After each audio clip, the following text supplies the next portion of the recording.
1 à 6. Nous lisons la parole du Seigneur. Au chantre, au chef des chantres, ne détruis pas, hymne de David.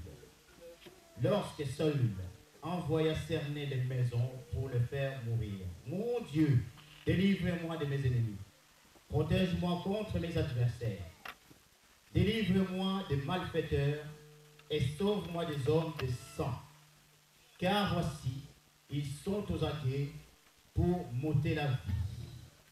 Des hommes violents complotent contre moi, sans que je sois coupable, sans que j'aie péché, ô Éternel. Malgré mon innocence, ils courent, ils se préparent.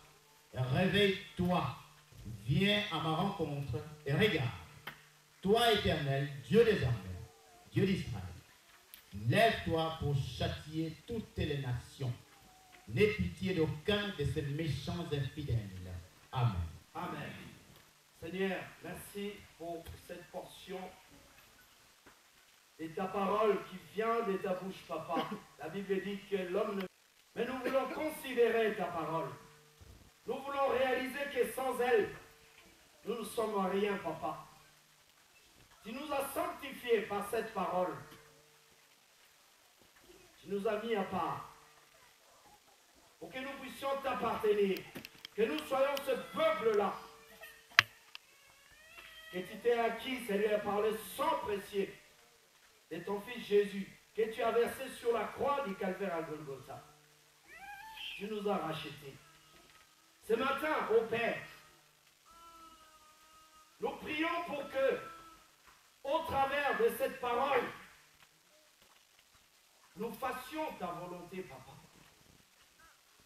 Nous voulons te ressembler. La Bible dit, tel il est, tel nous sommes. Ô Seigneur Jésus, viens dans mon cœur. Viens dans le cœur de tout à chacun. Réitère encore toutes tes promesses. Nous voulons apprécier combien tu es merveilleux pour chacun de nous. La Bible dit que toute écriture est inspirée de Dieu pour convaincre, pour enseigner, pour corriger. Seigneur, prépare nos cœurs. Nous avons soif de toi, Papa. Convainc-nous, Seigneur, par ta parole. Corrige-nous, Papa. Nous voulons être des instruments, Seigneur, dans tes mains, pour que tu puisses accomplir ta volonté. Que la puissance du Saint-Esprit accompagne cette parole dans nos cœurs et qu'il illumine chacun de nous pour qu'on réalise que c'est toi seul qui es Dieu, Papa. Bénis ce moment. J'amène toute pensée captive à l'obéissance de la parole du Christ. Et tout esprit qui ne confesse pas le nom de Jésus soit loin de nous. Maintenant, au nom puissant de Jésus. Béni sois-tu, Papa. Sois loué, sois élevé, sois glorifié. C'est dans le précieux nom de Jésus que j'ai prié et nous disons Amen. Amen. Alors, j'ai béni le Seigneur encore une fois ce matin. Dieu m'a donné ces psaumes, ces textes que nous allons partager. Il y a beaucoup de choses qui m'interpellent ici. Premièrement, la Bible dit que ce psaume a été écrit par David lui-même, mais c'est dans une circonstance où il est poursuivi. Il est en danger littéralement. Et on voit ça au premier verset où la Bible dit « Lorsque Saül envoya cerner la maison de David, on va dire ça comme ça, pour les faire mourir. » Voyez-vous? Mais c'est plus tard encore, quand David est devenu roi, alors il fait le comeback, c'est-à-dire, enfin, il fait un retour en arrière. Il est en train de bénir l'assemblée, de bénir le peuple de Dieu, lui-même aussi de se faire du bien, parce qu'il va penser à des moments difficiles.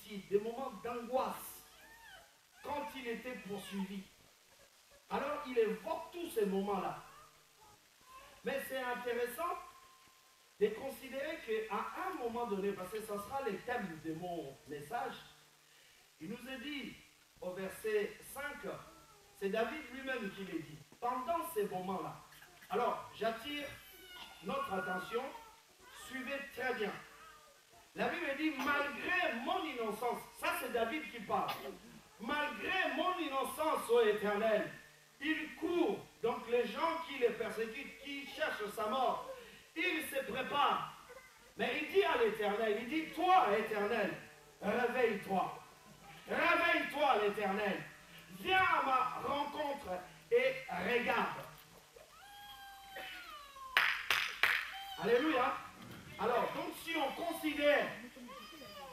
considère la parole de Dieu, David est en train de dire à Dieu, pendant ces moments des angoisses, il dit à Dieu, tu es en train de dormir, Dieu. Moi, je suis poursuivi. Moi, je suis acculé. Moi, je suis en danger. Seigneur, je marche avec toi et toi, tu dors. Alléluia, peuple de Dieu. Amen. Mais je me suis arrêté un instant à l'attitude de David. David, c'est quelqu'un qui a connu, les sacres. C'est-à-dire que, j'ai déjà dit, et je le réitère, dans l'Ancien Testament, vous avez 4 onctions. C'est-à-dire 4 titres. Premièrement, l'onction des sacrificateurs. Et on faisait les sacres. C'est-à-dire, quand tu es choisi pour devenir sacrificateur, c'est dans l'assemblée d'Israël. Attention, Israël par élection, on est dans un milieu des croyants, des gens qui sont spirituels. Vous êtes d'accord avec moi? Alors, donc, quand quelqu'un est choisi, on va l'amener devant tout le monde. C'est comme un athlète qui remporte, style, par exemple, Usain Bolt. S'il a remporté, à un moment donné, on va faire des sacres pour la remise des médailles, tout ça. Donc, on joue l'hymne national de tel ou tel pays. C'est ça qu'on appelle les sacres. Alléluia. Alors, les sacrificateurs vont être mis devant tout le monde, en public. Ils s'agenouillent, et puis on appelle les responsables religieux qui sont habilités. Ils viennent, ils prennent une corne, on met de l'huile dedans, et à genoux, on verse. La position de cette corne, comme ça, là, en haut, veut dire Dieu. L'onction vient d'en haut. Alléluia, peuple de Dieu. Dis à quelqu'un ici, l'onction vient d'en haut. Alors, quand il est consacré, puisqu'il reçoit l'huile, vous allez le retrouver dans le psaume 133, quand il est parlé d'Aaron, la Bible dit, oh, comme il est agréable que le frère de demeurer ensemble. C'est comme l'onction d'huile qui est déversée sur la tête d'Aaron. Est-ce que quelqu'un me suit ici? Amen. Donc, ça, c'est des gens qui étaient mis à part. Et le rôle d'un sacrificateur, c'était de prendre les péchés du peuple de Dieu. Quand le peuple péchait, et c'est lui qui allait vers Dieu pour dire, Dieu, ton peuple a péché. Est-ce que tu ne peux pas faire grâce? Parce que c'est lui qui faisait les sacrifices. Il se substitue. Deuxièmement, il y avait l'onction d'un roi. À un moment donné, le peuple dit Dieu, il y en avait marre, parce qu'on était dans ce qu'on appelle l'autocratie ou la théocratie, parce que c'est Dieu lui-même qui conduisait son peuple. Rappelez-vous, dans les déserts, soit c'était la nuée, soit c'était la colonne de feu pendant la nuit. Et tout Israël savait que si cette nuée-là s'est déplacée, c'est Dieu, donc nous aussi on se déplace. Vous êtes d'accord avec moi? Alors, à un moment donné, Israël, il y en avait marre de ne pas voir ces dieux-là, puisque le peuple voisin avait, si vous voulez, des rois qui voyaient, qui touchaient, comme les Philistins. Alors ils ont chargé sur le prophète en disant, nous aussi on veut avoir un roi. Nous aussi on veut toucher notre roi. Alors c'était à l'époque du prophète Samuel, et Samuel implore Dieu. C'est comme ça que Saül est devenu roi. Donc l'onction de roi, c'était pour gouverner, c'était pour diriger, c'était pour régner aussi sur le peuple. C'est pour ça que Dieu nous promet qu'il y aura un roi parmi les rois, qui s'appelle le roi des rois. Il s'appelle Yeshua HaMashiach. Lui, il est digne de régner dans nos cœurs. Parce qu'il ne vient pas pour pratiquer l'injustice. Il vient, il pratique la justice avec équité, s'il vous plaît. Oh, quelqu'un peut acclamer le Seigneur. Alléluia, peuple de Dieu. Et nous avons aussi l'onction des prophètes. Les prophètes, c'est quelqu'un qui vient, il présente Dieu au peuple. Il dit, ainsi dit l'Éternel. Voici ce que Dieu vous dit. Alléluia, peuple de Dieu. Et après, nous avons vu dans l'Ancien Testament l'onction des juges. C'est des gens que Dieu a élevés par une force. On se rappelle de Gédéon, on se rappelle par exemple des Samson. Une force énorme. Mais on ne peut même pas imaginer. Dieu utilisait ces gens-là pour pouvoir plier le voisin qui était soit les Philistins, soit les autres peuples-là. Donc, David étant roi, avait l'onction. Alléluia, peuple de Dieu. Donc, il avait l'Esprit de Dieu. Le psaume 51 nous dit, c'est David lui-même qui dit, ne me retire pas ton esprit. Donc, il connaissait Dieu. Donc, je parle, je donne des précisions pour pas que c'est, ah, pasteur, mais non, je donne des précisions comme ça vous situe la situation. Mais David, il nous a dit, David lui-même dit, réveille-toi. Si quelqu'un te dit réveille-toi, ça veut dire que tu dors. Vous êtes d'accord avec moi? Donc son Dieu à ce moment-là, il ne les sentait plus. Bien-aimé, j'ai dit ici que mon thème c'est l'Éternel, réveille-toi. Alors, rapidement, nous allons aller, parce que je pensais à quelque chose, 1 Samuel chapitre 19, nous lisons le verset 1 à 2 et nous lirons le verset 11 à 12. Je suis en train toujours d'introduire dans mon message. 1 Samuel chapitre 19, on va aller un peu rapidement, parce qu'il y a tellement de choses à dire. Nous sommes dans 1 Samuel chapitre 19, nous lisons les versets 1 à 2. Rapidement, papa. 1 Samuel chapitre 19, versets 1 à 2. Nous lisons la parole du Seigneur. Saül parla à Jonathan, son fils, et à tous ses serviteurs de faire mourir David. Mais Jonathan, fils de Saül, qui avait une grande affection pour David, l'en informant et lui dit, Saül, mon père, cherche à te faire mourir. Sois donc sur tes gardes demain matin, reste dans un lieu retiré et cache-toi. Amen. Tu as lu le verset 11 à 12. Verset 11 à 12. Saül envoya des gens vers la maison de David pour le garder et le faire mourir au matin. Mais Michal, femme de David, l'en informant et lui dit, si tu ne te sauves pas cette nuit, demain tu es mort. Elle le fit descendre par la fenêtre et David s'en alla et s'enfuit. C'est ainsi qu'il échappa. Amen. Amen. Alors, considérons un peu ces deux versets, les deux textes qu'on vient de lire. Alors, moi, je me suis posé la question. J'ai dit, la vie chrétienne, où quand on marche avec Dieu, des fois, il peut nous arriver un certain nombre de choses. On se pose beaucoup de questionnements. Mais imaginez, j'ai dit, imaginez un seul instant que quelqu'un qui marche avec Dieu, il a l'Esprit de Dieu. David lui-même, il dit que je suis innocent. Mais il va fuir par la fenêtre. Ça m'a fait rire. C'est-à-dire que voir quelqu'un qui fuit, il fuit par exemple quelqu'un d'autre, alors qu'il marche avec Dieu. Papa, ma soeur, c'est en tout cas si on n'est pas spirituel, on appelle les frères. Frère, est-ce que ton Dieu est vraiment Dieu? Je ne sais pas, mais tu n'as pas besoin de fuir par la fenêtre. Il y a un problème là dans ta vie. Est-ce que vous comprenez? Là, c'est juste un aspect. Je sors juste cet aspect-là pour que, paf, qu'on puisse se poser un peu des questions. Parce que des fois, on se dit, oui, mais moi, je suis chrétien, il ne peut rien m'arriver.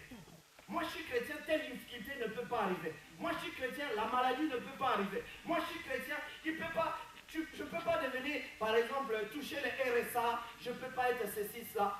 Vous savez, on nous gaffe beaucoup avec des messages, tu ne seras pas la queue, tu seras toujours devant. Oui, c'est ça. Mais est-ce que la souffrance de Christ, qu'est-ce qu'on en fait? Amen. Alléluia, peuple de Dieu. Amen. Même si tu n'as rien fait, je dis bien, même si tu n'as rien fait, mais à un moment donné, tu auras des problèmes. Amen. C'est vrai.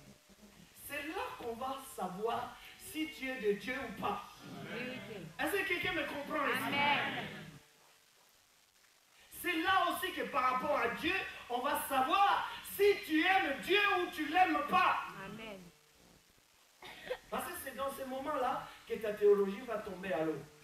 On va savoir ce que tu penses, ce que tu crois, ce que tu aimes, ce que... Je ne sais pas ce que tu espères. Ou alors tu faisais juste semblant d'être dedans. Mais quand il y a eu des problèmes, on a compris maintenant ce que tu es exactement. Vous savez que la Bible dit que c'est dans les moments difficiles qu'on reconnaît un ami. Amen. On ne dit pas Amen. Amen. Et ça, c'est un moment aussi pour nous éprouver.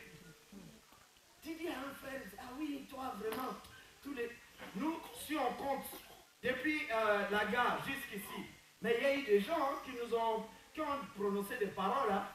Ils disent, Pasteur Roger, de toute façon, quel que soit tout ce qui peut arriver, nous, on restera toujours meilleurs, on va toujours être là. Mais c'était le premier à décapiter.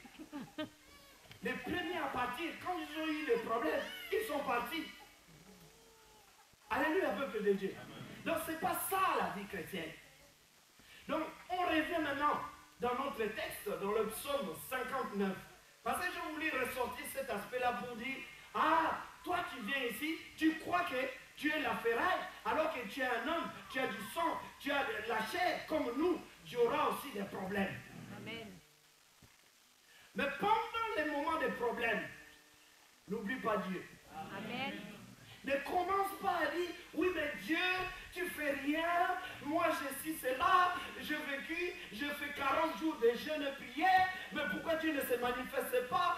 Pourquoi ceci, cela? Mais Dieu, qu'est-ce que tu fais? Pourquoi tu dors? Pourquoi ceci? Mais qu'est-ce que tu en sais? Quand tu penses même que Dieu est en train de dormir, est-ce qu'il dort vraiment? Alléluia, peuple de Dieu. Voilà, on parle, c'est-à-dire on essaye de définir les choses. Regarde, je sais que vous êtes très intelligent. J'ai regardé dans mon dictionnaire le mot dormir. Je vais vous donner la définition au sens figuré.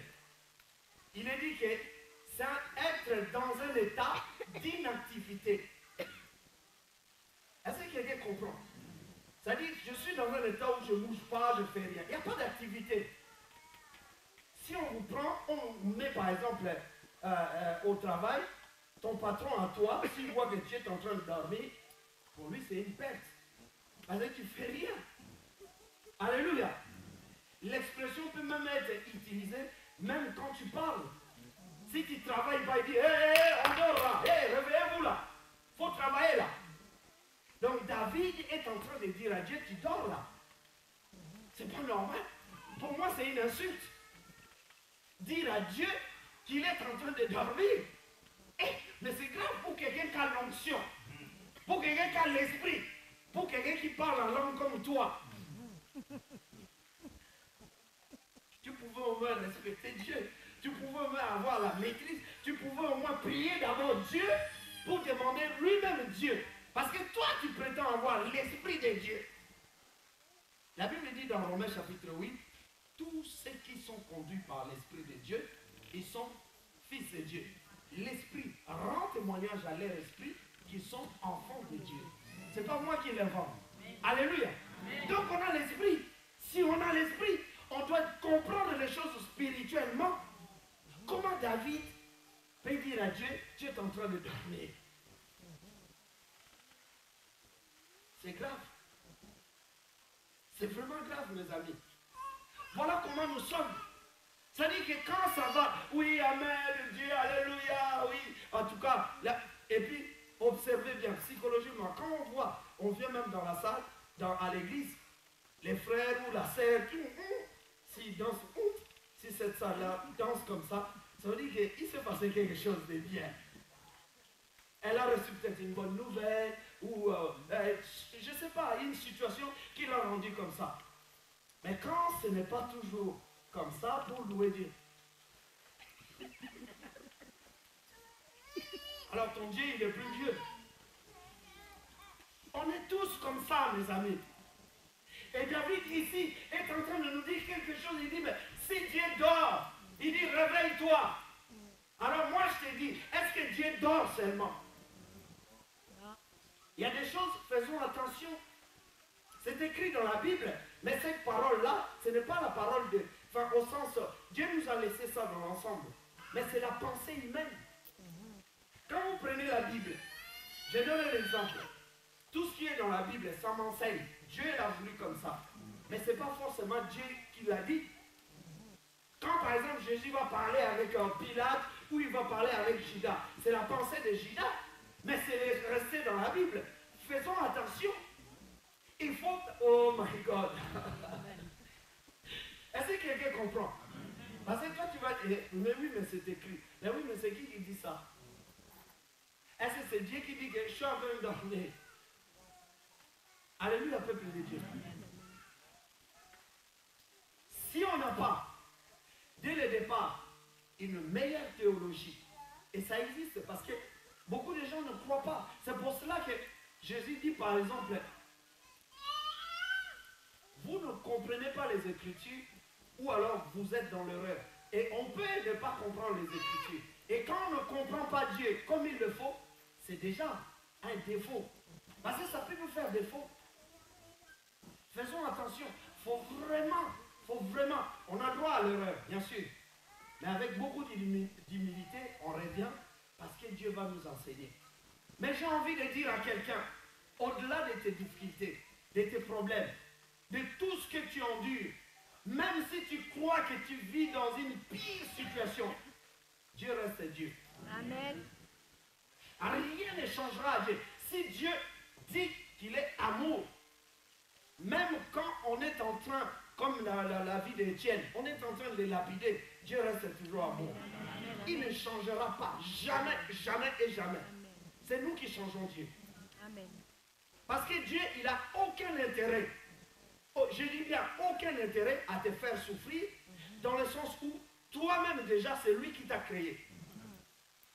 Parce que tu l'acceptes ou tu ne l'acceptes pas, il est Dieu. Amen. Alléluia. Que tu l'acceptes ou tu ne l'acceptes pas, lui, il est Dieu. Amen. Les ciels, imaginez, est-ce que quelqu'un, vous avez déjà vu, bon, on achète par exemple, quand on voit surtout dans nos pays, oui, j'ai acheté une maison comme des cofis, surtout des musiciens, ils montrent des voitures, ainsi de suite. Vous avez déjà vu quelqu'un acheter le ciel? Ça n'existe pas. Mais le ciel appartient à Jésus. Amen. Est-ce que quelqu'un peut acclamer le Seigneur? Amen. Le ciel que vous voyez là appartient à Jésus. C'est énorme. Le soleil, tout l'univers, ça appartient à Jésus. Mais quel intérêt il va avoir à te faire souffrir? Donc si tu souffres, ça peut être une preuve. Ça peut être peut-être parce que toi-même, tu ne veux pas obéir à Dieu. Il peut y avoir beaucoup de raisons. Mais ne dis pas que parce que Dieu dort. Le Dieu que nous prions, il ne peut pas dormir. Amen. Mais je vais revenir un peu plus tard. Il y a quelque chose qui a travaillé dans le cœur de David, dans le psaume 59, tout en parlant à Dieu de se réveiller, lui-même il revient. Premier point, c'est au verset 6. On va aller rapidement. Au verset 6, il nous est dit, toi, Éternel, Dieu des armées, Dieu d'Israël, lève-toi pour châtier toutes les nations. N'aie pitié d'aucun de ces méchants infidèles. Amen. Amen. Alors, je vous apprends tout de suite qu'on va voir David lui-même. C'est-à-dire que dans des moments d'angoisse, ainsi de suite, tout ça, bon, il était peut-être désaxé par rapport à Dieu, parce qu'il s'est posé des questions. Ça arrive. Mais bien aimé, il ne faut pas que ça perdure cette situation-là. De dire que Dieu est en train de dormir, que Dieu ne fait rien, il est inactif, c'est grave. Mais heureusement, David lui-même, au verset 6, parce que c'est juste la suite, il dit à Dieu, il dit, et toi, Éternel. Il a donné 3 noms de l'Éternel ici. Il dit Éternel, Dieu des armées et Dieu d'Israël. Est-ce que quelqu'un me suit ici? Alors, on va comprendre. Parce que, mes amis, dans tes difficultés, ce que je disais, si ton Dieu n'est pas connu dans ton cœur ou révélé comme il doit être connu, tu auras des problèmes. Ce qui a sauvé David ici, c'est qu'il a eu une pensée qui ne correspondait pas au caractère de Dieu. Mais tout de suite, il est revenu sur lui-même, il dit, ô Éternel, ô Dieu des armées. Nous allons voir maintenant le point A, dans les 3 noms. Je vais définir qu'est-ce que David a voulu dire par rapport, quand il dit, ô Éternel. Éternel veut dire quoi? Le mot éternel, quand Dieu appelle Dieu éternel, veut dire, tu n'as ni commencement, tu n'as ni fin. Alléluia, peuple de Dieu. Si quelqu'un dans sa vie ne réalise pas que Dieu que nous prions, il n'a pas été créé et tout lui appartient, comme je viens de dire, tu auras des difficultés à marcher par la foi avec ces dieux-là.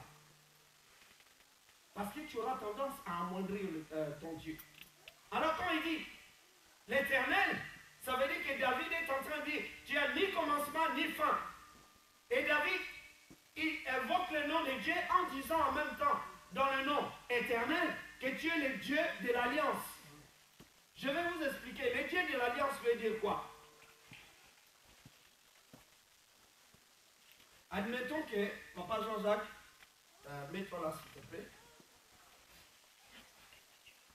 Admettons que Papa Jean-Jacques est Dieu. D'accord? Moi, je suis en train de souffrir. Lui, il se révèle maintenant à moi. Il me dit, je suis Dieu. Oui, mais moi, je souffre. Moi, j'ai des problèmes. Moi, j'ai la maladie. Moi, j'ai ceci, cela. Lui, en tant que Dieu, pour qu'il soit éternel, on sait qu'il n'a ni commencement ni fin. Ça peut se comprendre. Mais dans le nom éternel, puisque c'est David qui l'invoque. Et David, il sait pourquoi il cite les 3 noms-là. C'est pour rappeler à Dieu son rôle aussi. Alors, dans l'éternel, David est en train de dire à Dieu, oui, mais tu nous as fait une alliance. L'alliance veut dire quoi? Dieu dit, si tu es malade, moi je vais te guérir. Est-ce que quelqu'un me comprend? C'est ça. Le but de l'alliance, c'est ça. Quand Dieu s'est révélé à Abraham, il dit, Abraham, c'est ici l'alliance que je vais faire. On va sceller ça. Le 8e jour. Les croyants du 8e jour, ça vous dit quelque chose? Ça veut dire que les circoncis, c'était le 8e jour. Oh, mais vous ne lisez pas vos Bibles. Les circoncis du 8e jour. Ça, c'était un signe à tous les Juifs. Parce qu'ils devaient, comment on appelle ça? L'excision? La circoncision. Par exemple, bon, nous les Africains, on a adopté ça. Chez les Blancs, on ne pratique pas ça. Nous, on a fait ça. Mais en fait, par rapport à Israël, c'était pour sceller l'alliance avec Dieu. Et Abraham a fait ça le 8e jour. Donc Dieu a dit à Abraham, il dit, Abraham, quitte le pays de ton père, va-t'en dans le pays où je te montrerai. Je te bénirai, tu deviendras grand, ainsi de c'est ça l'alliance. Ta descendance va hériter ce pays-là. C'est ça. Donc Dieu, quand David est en train de dire éternel, il dit à Dieu, je suis en train de souffrir ici. On est en train de me poursuivre. Mais toi, l'éternel, rappelle-toi de toutes tes promesses. Papa, sois béni. Merci. Rappelle-toi de toutes tes promesses. Si quelqu'un vient à Dieu, même quand il est dans des difficultés, s'il ne se rappelle pas que Dieu est l'éternel et que c'est lui qui a toutes les promesses et qui nous a fait une alliance, si tu ne t'appuies pas là-dessus, ça sert à quoi que tu sois là? Est-ce que quelqu'un comprend ici? Bien aimé, l'éternel, c'est celui qui a fait une alliance avec toi. Et ça a été scellé par le sang de Jésus. Dieu dit que béni soit Dieu le Père qui nous a bénis de toutes sortes de bénédictions spirituelles dans les lieux célestes. Amen. Au nom de Jésus. Amen. Ça mérite les acclamations quand même. Si Dieu est l'Éternel, alors il faut aller vers lui. Quand je suis malade, quand j'ai des difficultés, quand j'ai un problème, je dis à Dieu, Dieu est l'Éternel. On dit des fois des choses, mais on ne comprend pas les sens. Mais il faut que Dieu nous aide. Et le deuxième mot, non. Il dit Dieu est Dieu des armées. Alors, Dieu des armées veut dire quoi?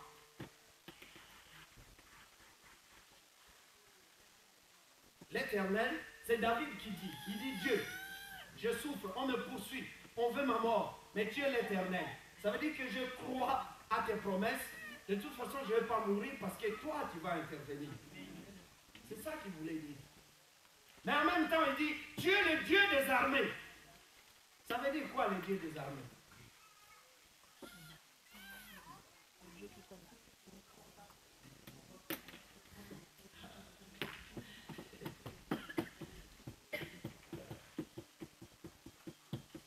Bien aimé, dans tous les problèmes qui vont t'arriver, qui vont arriver, si il y a des gens, par exemple, il a un problème avec, dans sa famille, il parle, oui, il y a la sorcellerie, il y a ceci, cela. Bon, en termes de pouvoir ou de puissance, c'est vrai que ça peut parler de la puissance. Mais bien aimé, si tu ne lèves pas ton Dieu par rapport à cette situation, tu auras toujours peur. Amen. Parce que David est poursuivi par un roi. Il est plus puissant que lui. Est-ce que vous comprenez? Amen. Mais il dit, mon Dieu est le Dieu des armées. Amen. Mon Dieu, c'est le Tout-Puissant. Mon Dieu, c'est le Créateur de l'univers. Amen. Armée de Dieu. Dieu des armées veut dire, vous voyez, regarde, je vais vous parler correctement. À un moment donné, Jésus-Christ, il est dit que quand Pilate, tout ça, les gens commençaient à faire souffrir Jésus. La Bible dit qu'il y avait des myriades et des myriades d'anges qui étaient parqués dans le ciel, qui regardent leur maître en train d'être, comment dirais-je, persécuté ou alors maltraité par des humains. S'il vous plaît. Alors, maintenant, la Bible dit que Jésus, il suffit seulement qu'il donne un ordre à cette armée des anges qui étaient là prêts à intervenir. S'il l'avait fait, tous les hommes là, direct, ils disparaissent. Rappelez-vous, quand Dieu a utilisé son armée pour aller détruire Sodome et Gomorrhe. Est-ce que vous comprenez? Bien aimé, quand on dit Dieu des armées, attention, ça n'a rien à voir avec les Sharon, ça n'a rien à voir avec les Obama, ainsi de suite. Amen. Lisez vos Bibles. Amen.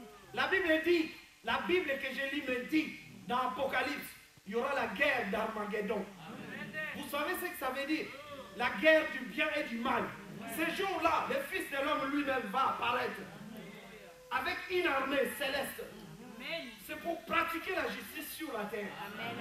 Ce n'est pas des soldats comme des Kadogo ou je ne sais pas, comme chez nous, là, des chétifs, tout ça. On voit en Afrique, par exemple, même en RCA, un petit comme ça, mais chétif, il n'a même pas mangé tout ça avec des... Oui, je suis militaire. Bien aimé, ça ne sera pas des soldats comme ça. Je vous dis la vérité. Là, ça rigole. Ça ne va plus rigoler là. Amen. Jésus va descendre pour pratiquer la justice. Amen. Vous savez que pour l'instant, c'est que nous, les chrétiens, qui avons le privilège de reconnaître Jésus comme Seigneur et Sauveur personnel. Mais la Bible dit, tout genou fléchira, toute langue confessera que Yeshua HaMashiach est le roi des rois, le Seigneur des rois, le Tout-Puissant. Même Satan, il priera genou pour dire à Jésus, il dit c'est toi. Mais pour l'instant, il ne le fait pas. C'est l'orgueil. Jésus est roi, mais dans nos cœurs. Mais il n'est pas encore roi dans la totalité. Alors que tout lui appartient. Ce que je vous dis, c'est la vérité. Amen. Quand il va revenir, son aéroport, ça sera le mont des Oliviers. C'est de là qu'il est parti. Il reviendra là. La Bible dit tout œil le verra. Tout œil qui l'a percé le verra. Est-ce que vous comprenez? Mais ce jour-là, quand il va descendre, attention. C'est pour ça que quand je vais attaquer, toi qui cherches à révéler Dieu, si tu penses qu'il dort, mais fais attention. On ne réveille pas Dieu comme ça. À suivre. Alléluia, peuple de Dieu. Les dieux des armées. Tu pries un Dieu qui est le Tout-Puissant.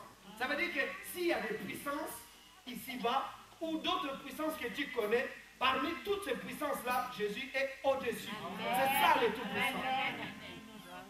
Ne pas peur. Tu as peur de qui? Lis le psaume 118. Au nom de l'Éternel, je l'éteins en pièces. Je n'ai ni peur des hommes, ni peur de Kanya Pemba, ni peur de qui que ce soit. Parce qu'au nom de l'Éternel, je l'éteins en pièces. Je marche avec un Dieu tout-puissant. Il s'appelle Dieu Shomashia.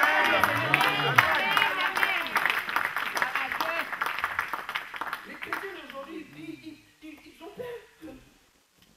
J'ai vu un œil dans la nuit. Un œil qui me regarde comme ça. Lève-toi, applique la puissance de Dieu au nom de Jésus. Amen. Pourquoi Jésus disait toujours, pourquoi vous avez peur, homme de peu de foi? Je ne dis pas qu'il faut chercher des démons partout. Mais en tout cas, si les démons viennent charger sur toi, la Bible dit, résistez-lui avec une foi ferme et il fuira loin de vous. Beaucoup des enfants de Dieu ici, ils ne veulent pas grandir. Et je me dis, pasteur, oui, mais c'est vrai, mais c'est vrai, mais lève-toi dans la prière. Amen. Fais entrer l'homme de Galilée dans ta vie. Et tu verras que ton Dieu est Dieu. Il est le Tout-Puissant. C'est ce que David est en train de faire. Il dit, Dieu des armées, viens, Seigneur, viens. Troisièmement, il nous a dit quoi? Les dieux d'Israël. Ça veut dire quoi, les dieux d'Israël? David invoque le Dieu d'Israël. Il dit, tu es aussi le Dieu d'Israël.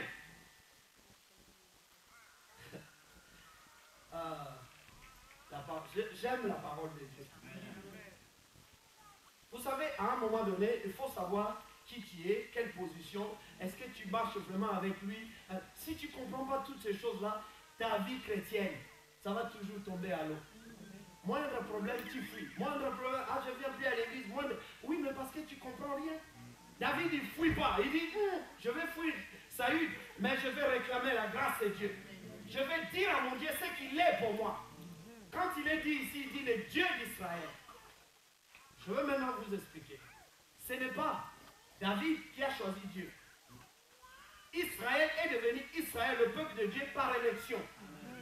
Ça veut dire que Dieu est descendu par sa grâce. Il dit, toi, vous venez, je veux faire de vous mon peuple.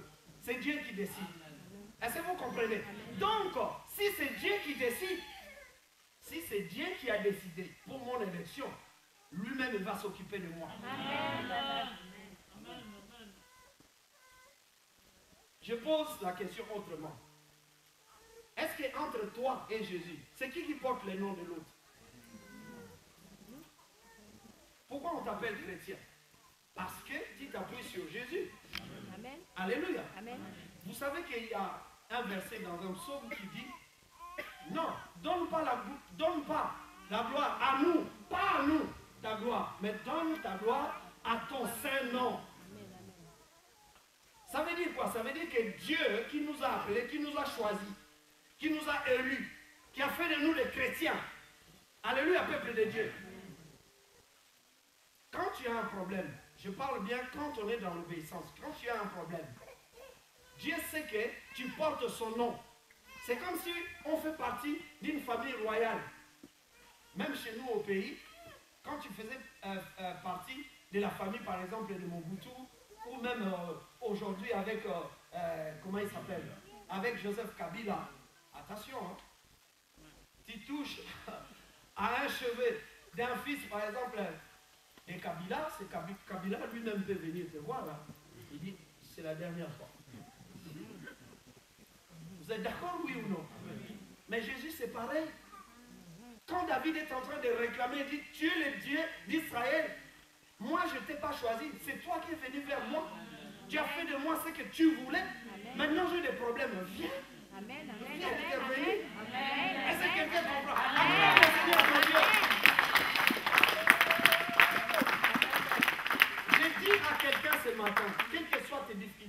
problème ou tout ce que tu endures, dis à ton Dieu, c'est toi qui es venu me choisir. Amen. Et Jésus Amen. lui-même dit, moi je vous ai choisi.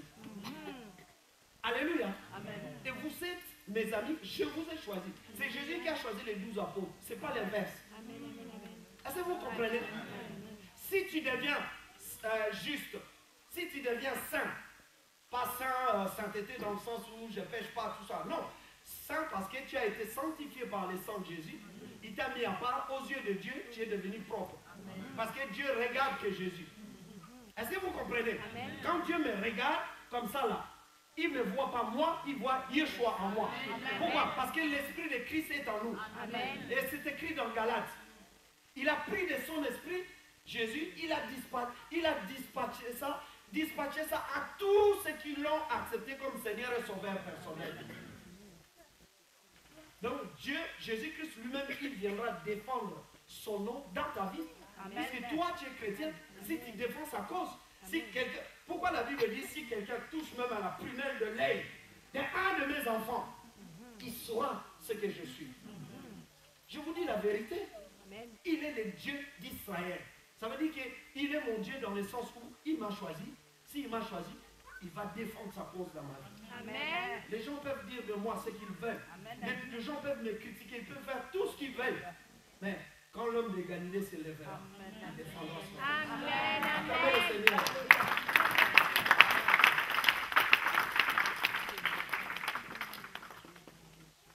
Alors, on avance. On arrive maintenant au verset, notre verset 5, où Dieu dit, réveille-toi. Papa, lis-nous le verset 5, psaume 59. Verset 5, nous lisons la parole du Seigneur. Ça, c'est le point 2. Malgré mon innocence, il court et il se prépare. Réveille-toi, viens à ma rencontre et regarde. Amen. Amen. Alors, David a dit à Dieu, il dit, réveille-toi. Alors, je nous pose maintenant la question, parce que je n'ai pas voulu aller plus loin. On a défini le mot dormir. Le mot dormir veut dire être dans une activité. Donc, être dans un état d'inactivité. Je ne suis pas actif. Donc, je n'agis pas. Alors, la question que je nous pose, est-ce que Dieu dort? On va lire le psaume 121, versets 4 à 6. Lisons le psaume 121, versets 4 à 6.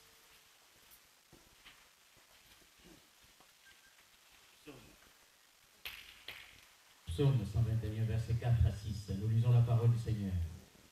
Je lève mes yeux vers la montagne, d'où me viendra les secours. Les secours me viennent de l'Éternel, qui a fait les cieux Ce et n'est la pas la terre. même version.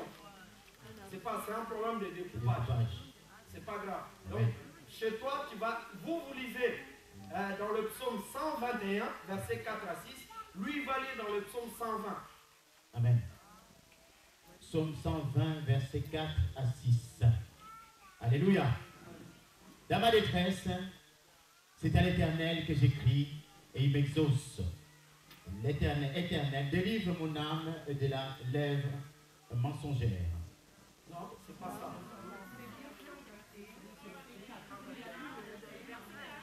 Mais tu as lu le verset, non? Ouais. Alors, c'est verset 121, non? Et Qui a la bonne 121. version ici?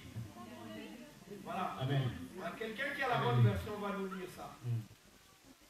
Voici, il ne sommeille ni ne dort, Ah oui. celui qui garde Israël. Israël est né. L'Éternel est celui qui te garde. L'Éternel est ton ombre à ta main droite. Amen. Amen. Amen. Ça, c'est quel psaume? Acte 6, 121, 4. Voilà, c'est ce que j'ai donné. Oui, oui. Je dis 1, verset 6. Verset 4 à 6. 4 à 6. Amen. Amen. Pendant les jours, les Je sommeils savais ne que se tu passent comprends ni la la nuit lune pendant pendant la la nuit. nuit. Amen. Amen. Amen. Amen. Dis à ton frère et ta soeur, mon Dieu ne dort pas. Mon Dieu ne dort pas. Amen. Mais vous imaginez, si ton Dieu dormait, combien de Kalian Pemba qui font venir te détruire? Vous savez qu'aux États-Unis, quand je suis allé avec Nicole, j'étais bluffé de voir d'abord la 5e avenue. En fait, c'est énorme. C'est juste énorme, je vous dis. j'étais, on est où là? Comme un villageois, vous savez, la première fois qu'il y a un villageois qui vient de Manaka, par exemple, il débarque à Kinshasa, il est tout à fait. Donc, c'est comme si, en vrai, j'étais un villageois de l'Équateur, Mandaka, mais je descends maintenant à Kinshasa. 5 voix d'un côté comme de l'autre. J'ai jamais vu. Enfin, par rapport à moi. Alléluia. Et vous allez voir ce qu'on appelle des pompiers ou des gyrophares, tout ça. C'est toutes les 5 minutes. Ça passe. C'est dit, mais imaginez maintenant, à New York, il y a par exemple coupure d'électricité juste pendant 30 minutes. C'est une baigne pour des brigands, des malfrats, de tous ces gens parce qu'ils vont forcer les banques. Mais là, c'est pour les humains. Alors, Dieu va dormir juste pendant 30 minutes. Il laisse tout à Satan. Mais il va faire des dégâts. Est-ce que vous comprenez? Mais je vous dis, ça va être des dégâts. Parce que vous savez que le diable négocie à Dieu. On voit ça dans les livres de Job. Il dit oui, mais as-tu vu comment tu as environné Job de ta grâce, tu l'as béni, tout et tout. Si tu enlèves un peu. Dieu dit bon, je te permets, va, mais ne touche pas son âme. Attention. Donc vous voyez comment Dieu fait les choses. Dieu va permettre, mais il dit, ne touche pas à ça. Et c'est là qu'on se rend compte que Dieu a le contrôle de tout. Amen. Même quand tu souffres, même quand tu as des problèmes, même quand tu as le RSA, même quand tu crois que tu n'as pas de travail, même ceci, cela, tout ça, Dieu a le contrôle. Amen. Il a dit, je ne t'abandonnerai pas, je ne te délaisserai pas. Amen. Oh. Amen. Seigneur votre Dieu.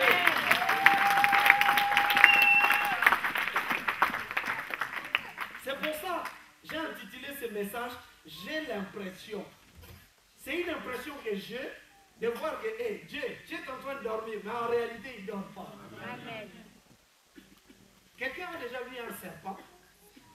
Un serpent, même si moi je pense que le serpent dort, mais il me fait peur. Vous êtes d'accord avec moi? Un serpent, mais le serpent, il ne bouge pas encore. Mais dès qu'il va bouger, après la... Non. Bien aimé, il faut enlever cette théologie. C'est pour cela que nous allons lire Marc chapitre 4, verset 38. Parce que j'avance dans mon message. Rapidement, papa, parce que... Ouais.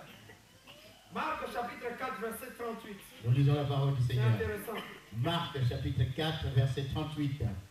Et lui, il dormait la poupe sur le coussin. Commence le verset en au-dessus là. Verset 37.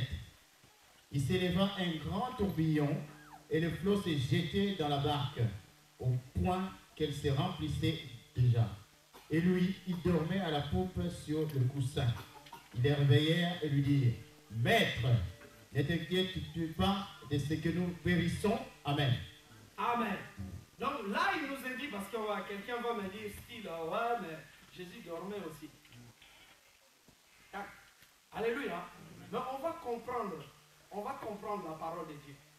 Regardez, si on considère que Jésus est le lion de la tribu de Juda, bon, dans cette image-là, c'est une métaphore, hein, c'est-à-dire c'est une comparaison. Jésus n'est pas un agneau au sens littéral du terme, mais il est comparé à l'agneau parce qu'il devient notre sacrifice.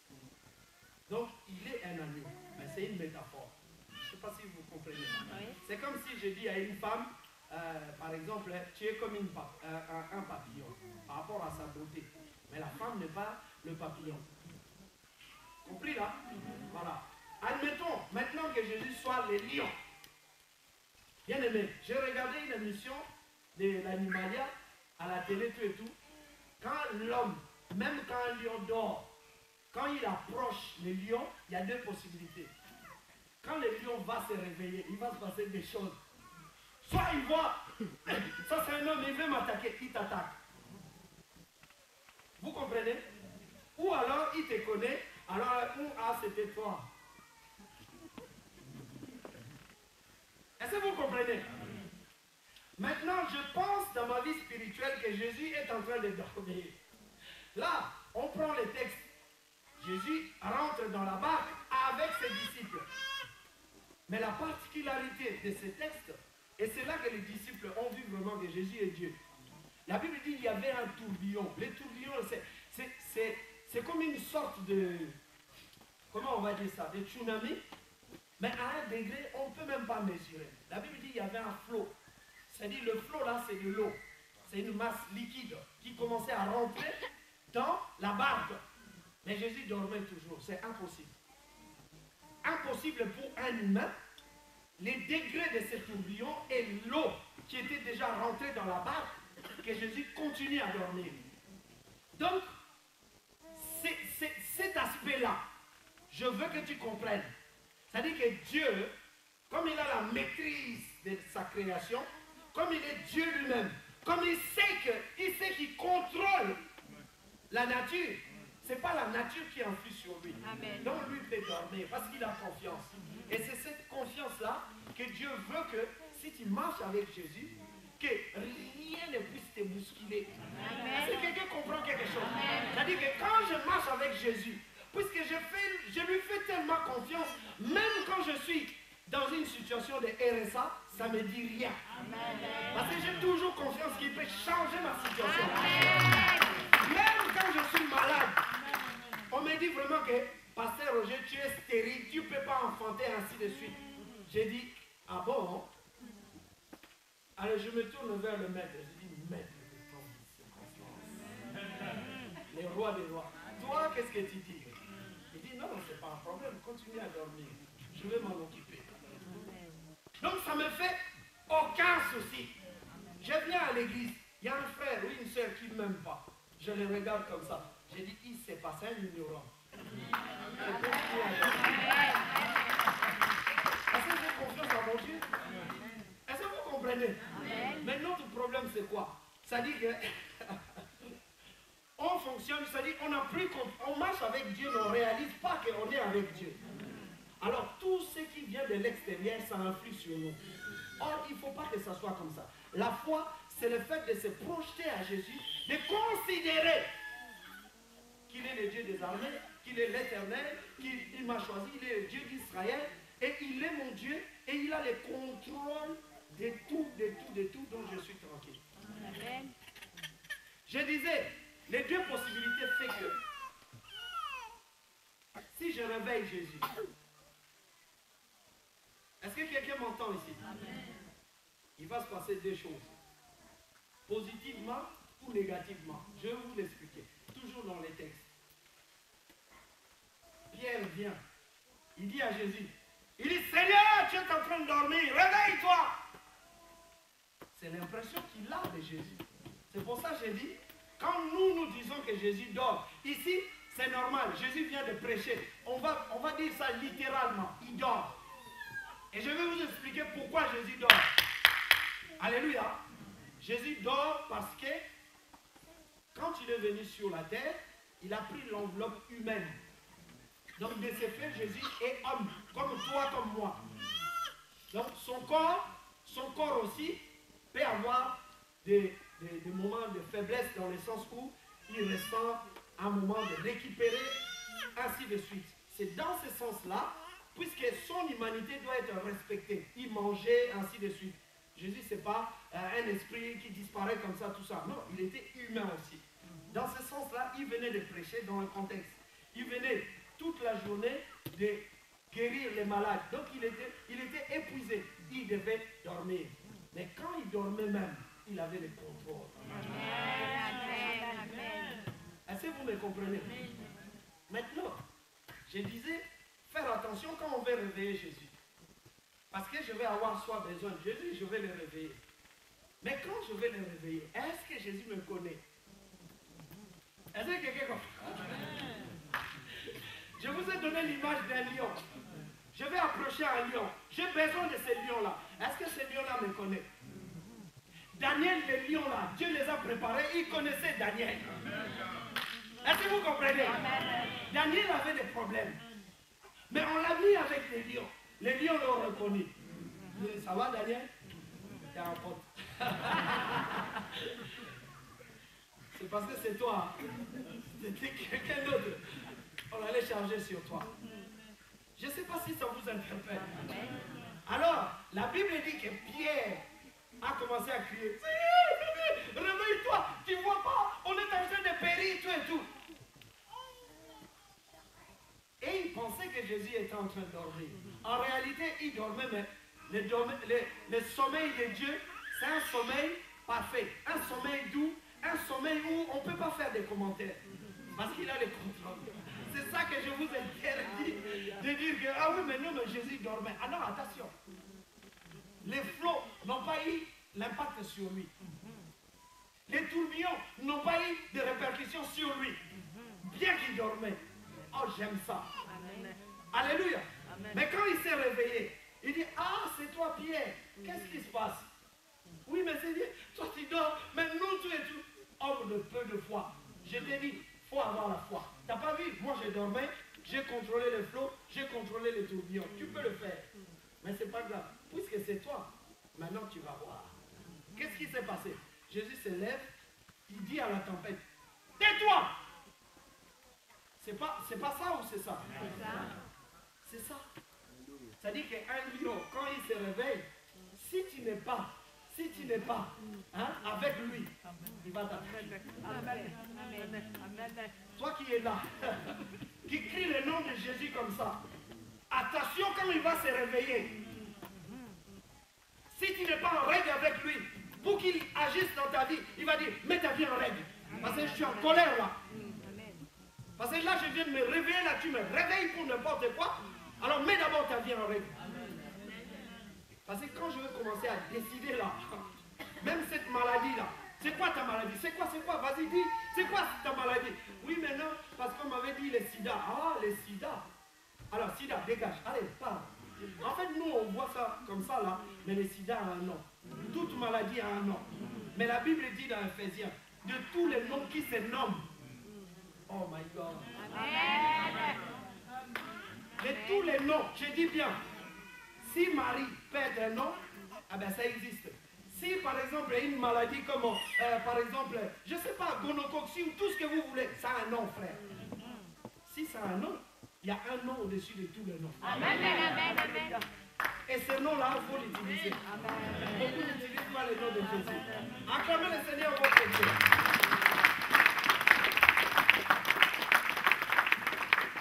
Vous voyez, David avait compris que son Dieu est Dieu. Bien aimé, je vais aller rapidement dans mon message. Il ne faut pas croire que Jésus ne voit pas. Jésus voit, connaît tes difficultés, il connaît tes problèmes. Mais attention à la manière où tu vas réveiller ton Dieu. David a commencé, avant de réveiller son Dieu, David dit, tu es l'Éternel. Tu es le Dieu, comment dirais-je, des armées. Tu es le Dieu d'Israël, tu es mon Dieu. Seigneur, viens. Mais toi, comment tu fais pour réveiller ton Dieu? Bien aimé, fais attention, même quand tu as l'impression qu'il dort, mais il ne dort pas. Il ne sommeille pas. Il te protège tout le temps. Amen.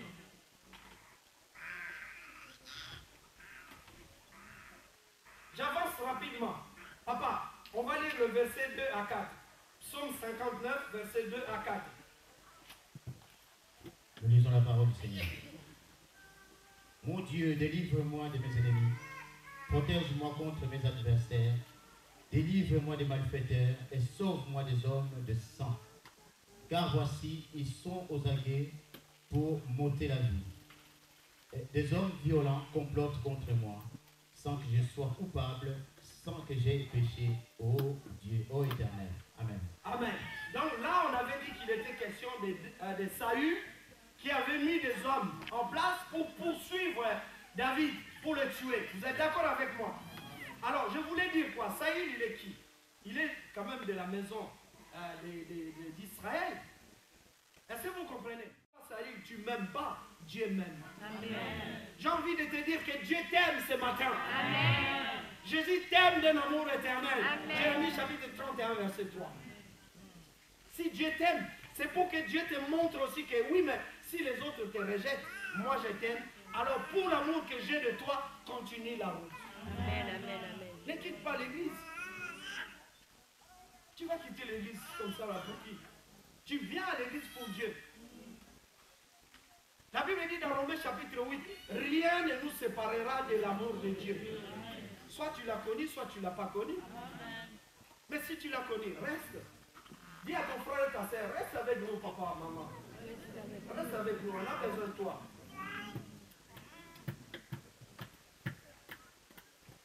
Juste le dernier point, parce que mon message arrive à la fin. On va lire le verset 12. Et je vais m'arrêter là. Psaume 59, verset 12. Nous lisons la parole du Seigneur.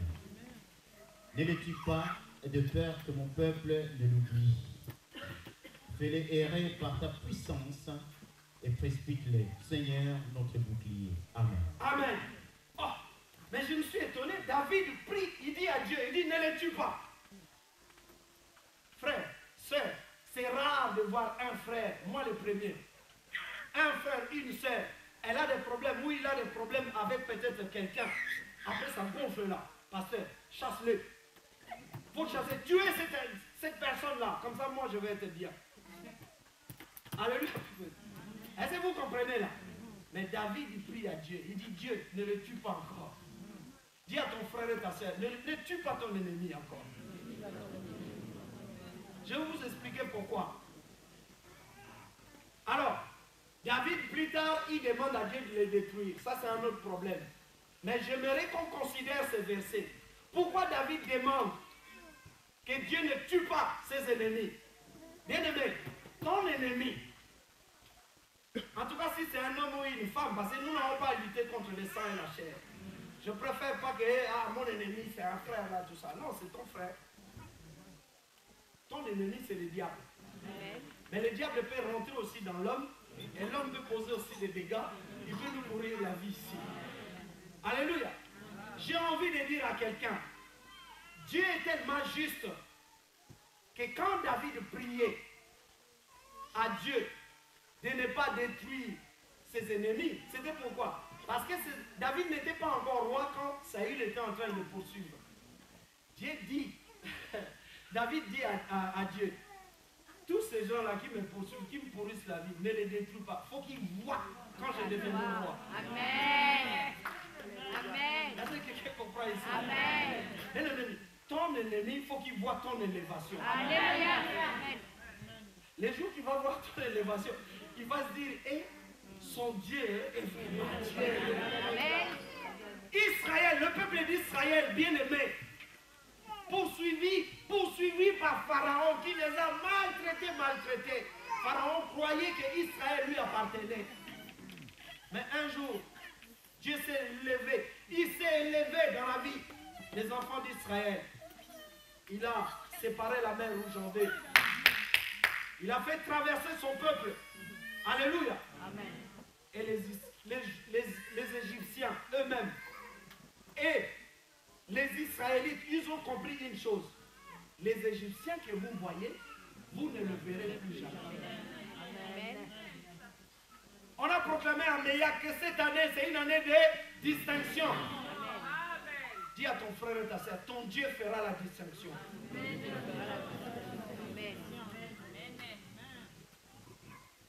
N'envie pas les méchants. Ne dirige pas contre les méchants. Amen. Les méchants que tu vois là, il va disparaître. Amen. Mais Dieu veut que tu sois dans la paix. Amen.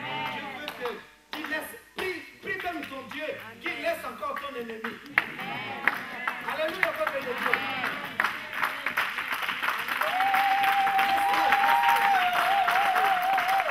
Je ne touche pas le doigt, laisse-le. Parce que toi, tu es le béni de Dieu. Amen. Amen. Amen. Bien-aimé, moi dans ma famille, puisque le problème que j'avais eu, tout ça, c'était projeté par ma famille, et j'avais reçu une révélation.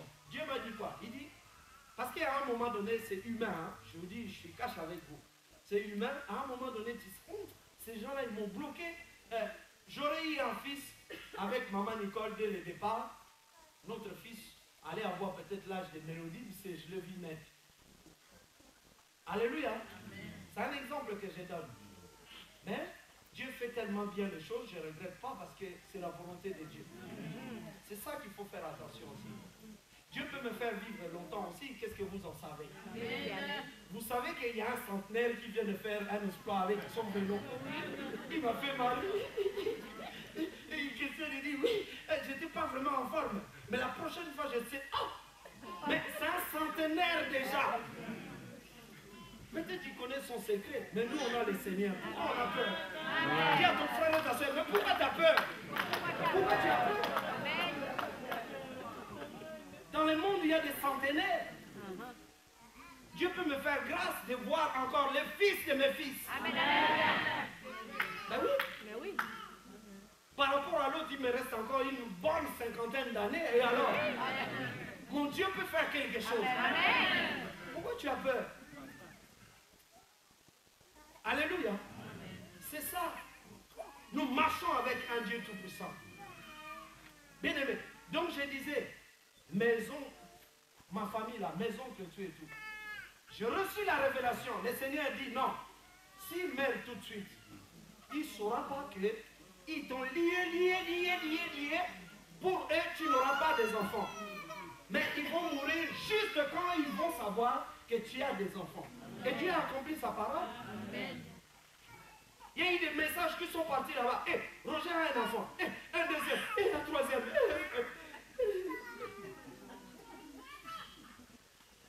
À moi la vengeance, à moi la rétribution. Amen. Ce n'est pas à toi de faire la justice propre.